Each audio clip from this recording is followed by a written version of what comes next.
Hi, this is Jack Downs. I'm here with some common problems on the street, important things I want you to pay attention to in future stories. And I'm going to do this as a screencast for part of it, and then talk to you in class too, and so on.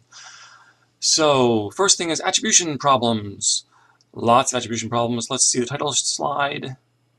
There it is. Okay. So I think almost everyone had some attribution problems. Let's start with some simple ones. And this is a piece of text which is from a story from a student in a previous section, not in your class. Okay, so some really simple attribution problems that I hope everyone has to deal with before their first stories is how we punctuate attribution. Let's use this example down here, or right here. Okay, so in this case we have a quote which is ending with a period. That's okay. However, periods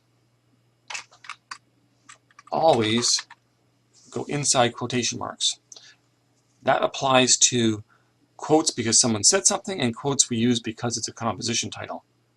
Same thing, so it's periods and commas always go inside.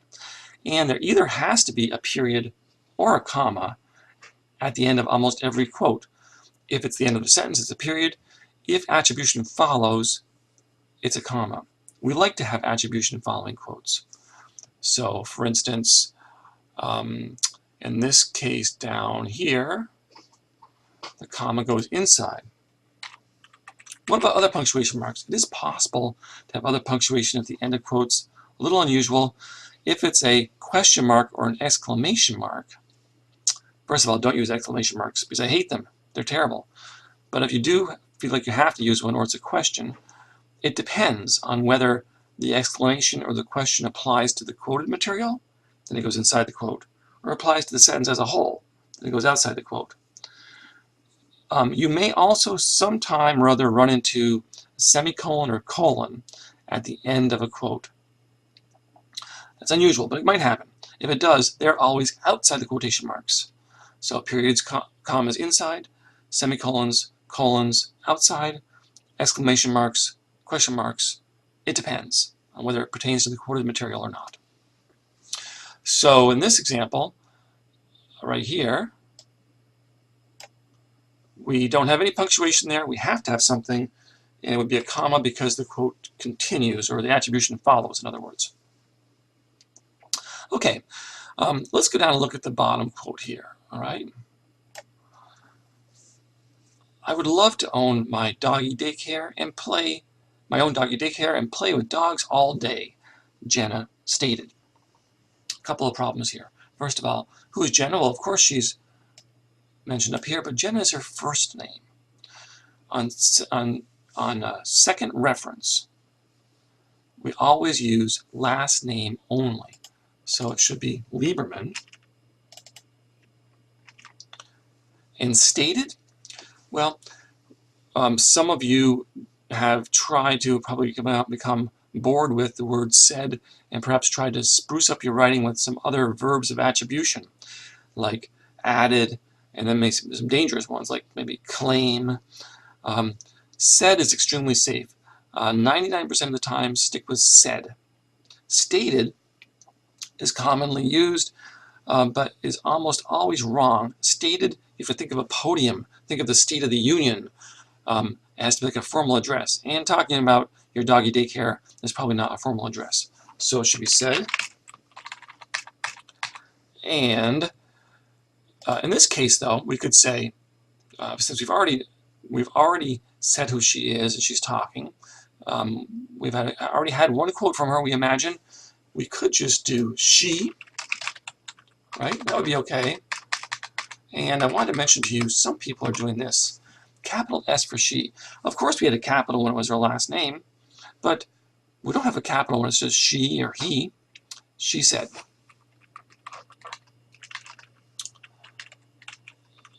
Okay, and by the way, let me just mention, I think before, if I back up,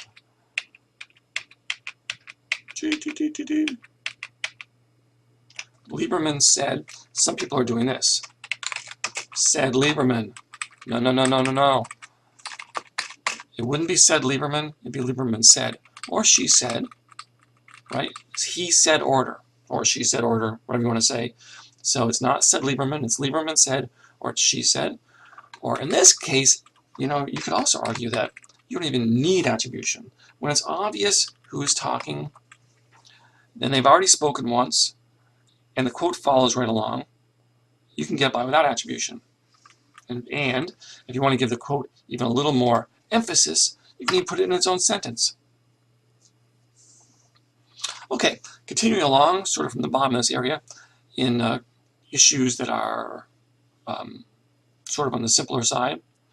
Look at the graph that precedes this. If you've got the money, why work? Says Dubuque. Well, first of all, it's Dubuque, and this is Lieberman. Everybody who speaks, every speaker gets their own graph. In other words, we don't put two speakers, especially with quotes, in the same graph. Get their own graph. The other problem here, of course, is says. Now, in some kinds of writing, sometimes, it can be overdone, present tense attribution might be allowed, but not in general in news writing. We say that we only use says when it's something somebody always says, like a saying. He always says that. This is not that kind of thing. So we're going to say said, and it's going to be Dubuque said, right? Not said Dubuque. Okay, so we moved on through a bunch of simple things about punctuation and capitalization, and that every quote needs to have some kind of punctuation at the end of it and where it's going to go. And we only use last name and second reference. By the way, if you run into a situation where you have like a husband and wife or a brother and sister and they have the same last name, your best bet is to keep them isolated in the story. So you have one chunk with one, and then you identify the other one, and then they continue, and you don't go back and forth between them. Because if you have to go back and forth between them, it gets really ugly. You have to use first name and last name. We do not use courtesy titles. No Mr. or Mrs. Doesn't matter how old they are. The only exception, not to courtesy titles, but the idea of first names, is sometimes with children in stories that are very light. Not death and destruction.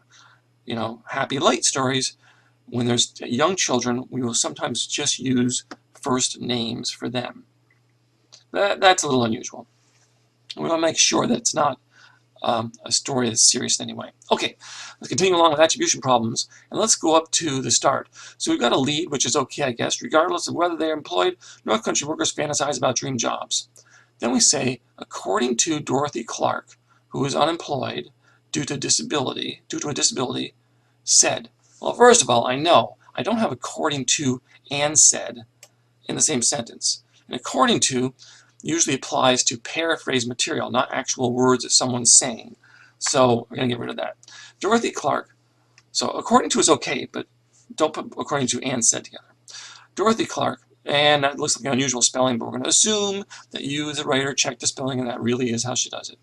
Dorothy Clark, who is unemployed due to a disability, said. So we've got, I call this running into a quote. We introduce a person, and we give some information about them, some identifying information. It might be this, it might be like age and hometown and stuff. And we have to get attribution in there, so we need the word said. And we're doing a quote. And we're doing it all in the sentence. Why are we doing this? It's crazy. First of all, if we look at alternative, an alternative would be the best alternative in general is to identify the person with a paraphrase, period, stop the sentence, quote in a new sentence. So in this case, it would be Dorothy Clark, who's unemployed due to a disability, and by the way, we're going to get back to this due to, which is not right. By the way, if we did do this, to actually make it correct, which makes it even uglier, we have to have a comma here. Comma, said, comma. Okay, but we're not going to do that. We're going to say Dorothy Clark, who's unemployed due to a disability. We have to say something about her, something else that is a paraphrase and anticipates the quote. So she has a plan for this kind of job she wants to do. Has a dream job in mind. Okay? So it's going to make the quote even make a little more sense when it comes up. It's not going to use the same words that are in the quote. We never want to duplicate words between the quote and the paraphrase. We end with a period, then we have her quote. And then we can, if there's any confusion about her speaking, in this case, it's her first quote, so I probably would say she said. However, it isn't really an issue. Now, because this is the first quote in the story, no one has spoken before. You could argue, and this would be fine to do, you could do this. You could put the quote right after the lead, if you felt it made sense, and then do attribution afterwards. Because it's the first quote and no one has spoken yet, there'll be no confusion about who's talking. This would be one way to introduce a person with a quote. However, often, and there's nothing wrong with that, you'd have to say more information after to get her attribution and her identification. I think that many times you need a little setup for the quote. If that's the case, then you want to use this kind of system. So it is possible to have the second sentence in your story be an actual quote and do the attribution and identification afterwards, but that isn't necessary. You may do it like this. Okay, we have another quote here. My dream job would be not having a job. Geez, that's not what you said, because it's somebody else talking. Here's the problem. Right between these two graphs, the speaker changes. A very common problem in many of your stories. You have to let the reader know that this is going to happen. How do you do that? Identify the person first again, and use get their paraphrase in there to identify them. The other problem is down here at the end of the quote. Courtney Dubuque, who works in Mountain Lake Services, said. We never want to separate the word said from the word from the person's name. So the person who does the saying and the word said have to go together. So if we did this kind of attribution, we'd have to do it inverted attribution. This is the exception where it is allowed. Said Courtney Dubuque. So that's not he said order anymore. Said Courtney Dubuque, who works at, it should be at, right? Mountain Lake Services.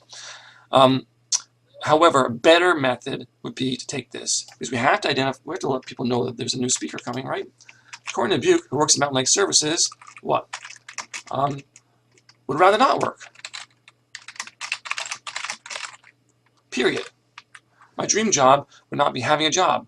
I would build my own house with the money my husband makes. Period. We've already said what she was going to say, and she said it now. I don't even think you need to have a she said after that. Now we have another quote from her, right? If you got the money, why work? Don't worry about having a quote on its own line. That's okay too. Let's go back up to this one and say, well, you decide that you do like this idea of having this quote here. And it's nice to have a quote if it immediately follows the lead, and it seems to make the lead leads into it, and it seems to make sense. I want to buy a big house as big as the old courthouse building and cater to the elderly.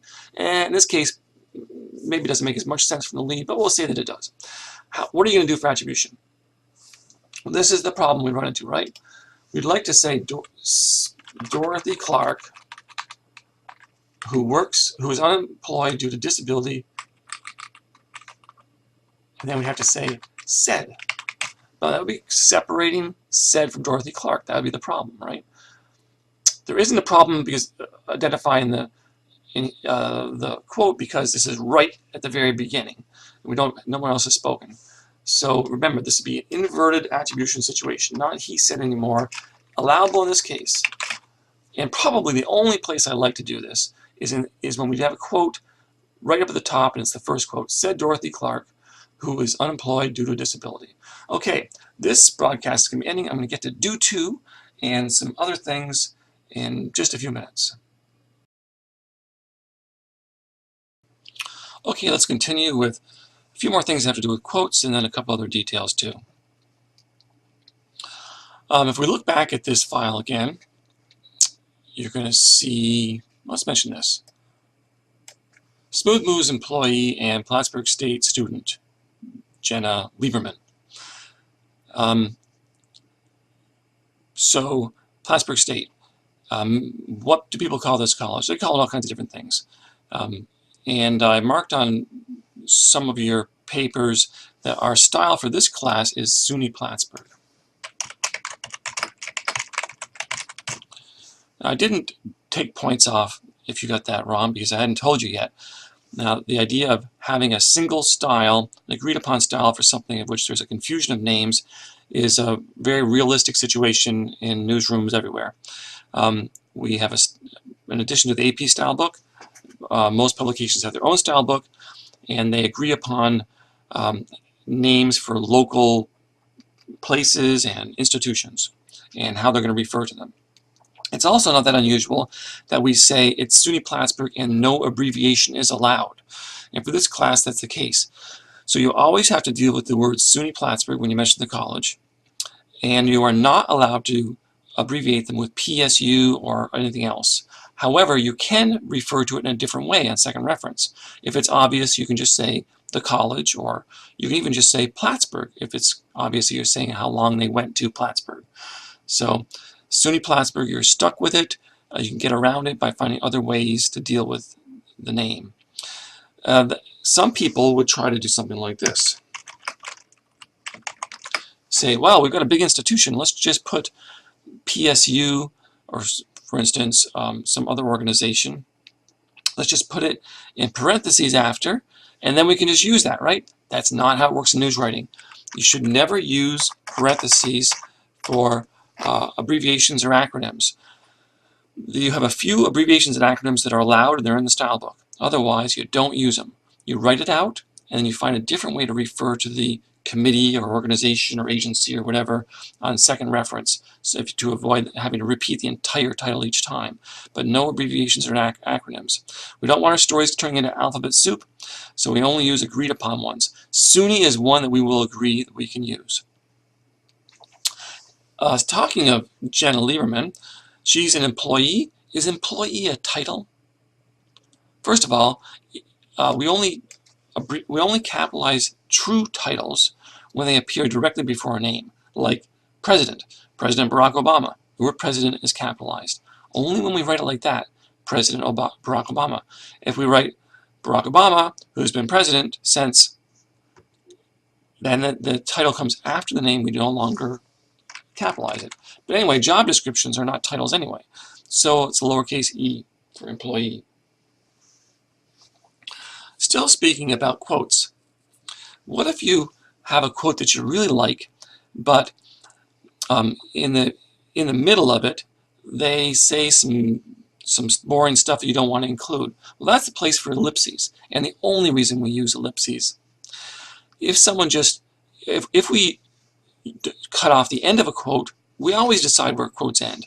If we begin in mid-quote, we always decide where quotes begin. We just begin a quote, we end a quote, but we use ellipses to show that words have been removed. So, for instance, if right here, well, let's take a different quote. I would love to own my own doggy daycare.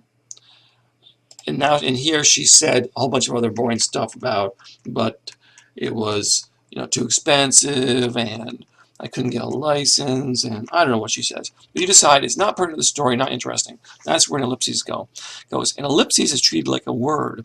It spaces either side. So that's how ellipses work. What if you have a quotation that you really like, but they missed a word? Sometimes when we speak and you take down quotes, people will kind of skip over an obvious word. It's obvious in their speech, but in writing it doesn't make much sense. Like, for instance, right here, I would build my own house. But let's say she just said, would build my own house. Well, if you write it and you think it doesn't make as much sense and you need to add a word, adding a small number of words is okay. You can add the word I to make it make sense. But she didn't say I, we're going to imagine in this case. That means you have to add it with parentheses. Adding something with parentheses, not brackets, regular parentheses, is permissible. It means you've added these words, but you want to do it, it should be a rare thing, and it should be a small number of words. And if a quote is so bad you have to add lots of words, you should just paraphrase it. That's the only use of parentheses that is really allowable in news writing, is to add a word in a quote. Okay, so let's continue along and say, what about breaking quotes? Some of you may have been taught that every time you have a quote of more than one sentence, you should break it, break the attribution. So for instance, in this case right here, you've been told, somebody have been told that right here we have to make a comma, he said, or perhaps even you're going to break a quote other ways, but it's not true. You may have quotes of more than one sentence, and you don't have to break quotes. In fact, I'm not a big fan of breaking quotes. I like to have a quote sit there. If you have lots of quotes that are far too long, well then perhaps you should just put them in separate paragraphs or put some transitions between them, because we do not want, if you're really sure you've got a quote, perhaps because you recorded it, that is, 4 sentences long, that's a little bit too much. But what I mean by breaking quotes is some people will go into this sentence right here and put comma, Dubuque said, comma, and then continue the quote like that. For me, this is ugly and unnecessary, especially in shortish quotes, especially in mid-quote where it doesn't break at a period. So to break a quote properly, only I would say do it at a period, and I would say do it rarely and do it for effect, where you really want what comes afterwards, there to be a pause before they say what comes afterwards. I would much prefer, of course, you never break short quotes at all, so we'll Control Z out of that. On the other hand, if you have a long quote, as I said, I much prefer, if you feel like you want to break it, that you actually put a period, end quote, put it perhaps in a new graph, probably would make sense. Maybe there'd be a transition here if necessary, maybe not, or at least just start a new quote on its own, and it probably have to have some kind of attribution here. She said. Okay, so we talked about breaking quotes. Not a big fan, but be careful. Ellipses, parentheses, and I wanted to talk about dealing with ages and hometowns. Let's take this chunk, separate it out. Very common situation when you introduce a person, you have an age, and you have where they're from, right? And then the sentence continues in someplace else. Who works? Let's keep that part of the sentence. Okay, so how do we handle this? The simplest and cleanest way is comma, 31, comma, of Plattsburgh, comma. This comma is necessary there. We treat things like ages and hometowns, and by the way, let's say it's not Plattsburgh. If it's Plattsburgh, we don't have to say New York. Let's say it's Rutland, Vermont. I'll only say we don't have to say New York or Plattsburgh because it's where we're based, so we're going to assume everybody knows that. But we're not going to assume everybody knows Rutland. Of course, Rutland is not a dateline city. If it was Boston, you don't have to say Massachusetts. And for that list, you have to go to your style book.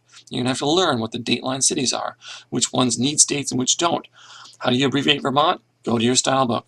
State abbreviations, you have to know them. Or actually, you're going to have to learn them for state abbreviations. Okay, so a comma after the age, a comma after the city, a comma after the state abbreviation if you need a state abbreviation. That's how it's punctuated. Each of those things are thought to be non-restrictive or non-essential clauses. In this case, it's like a one-word clause. Little non-essential, non-restrictive pieces of information. You could remove them, and that means the basic idea of the sentence would still be there. The basic idea of the sentence is that she works at Mountain Lakes, or really, actually, is that she would rather not work. We put commas around things that can be pulled out of the sentence, and the basic meaning of the sentence still stays there. Okay, but you do not have to do all your identifying in one place. Remember that. You could say, Colin Dubuque, 31, who works at Mountain Lake, would rather not work. My dream job would be not having a job. Then here you could say, why don't you split it up? The Rutland, Vermont resident said. Or if we leave Rutland, Vermont up here, okay, let's say Rutland, we could say down here the 31-year-old.